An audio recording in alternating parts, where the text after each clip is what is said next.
पुणे ते सासवड पालखी सोहळा आणि या सोहळ्यामध्ये आज महाराष्ट्रातील नामवंत कीर्तनकार कीर्तन केसरी विलास महाराज गेजगे महाराष्ट्रभर प्रसिद्ध आहेत आणि संन्यासी ब्रह्मचारी जीवन आहे। महाराजांनी बोथी तालुका गंगाखेड या ठिकाणी संत मोतीराम महाराजांचा फार मोठा आश्रम मानला। माऊली टाळी वाजव जोरदार एका मिळालेल्या कीर्तनाच्या मानधनातून बाबांनी या ठिकाणी मोठा आश्रम बांधलाय। बाबा माझ्या सोबत आहेत पंढरीच्या वारीवर दिवे घाटामध्ये सासवडला। महाराजांना विचारू बाबा यावर्षी वारीचा आनंद काय म्हणतोय?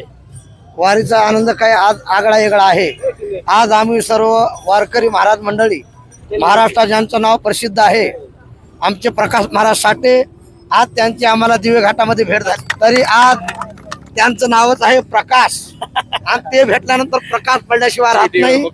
तरी असा आनंद त्यांच्या भेटीने आम्हाला मिळालेला आहे। आज विश्व माऊली ज्ञानोबराया यांच्या पालखी सोहळ्यासोबत आम्ही नाचत खेळत जात आहेत।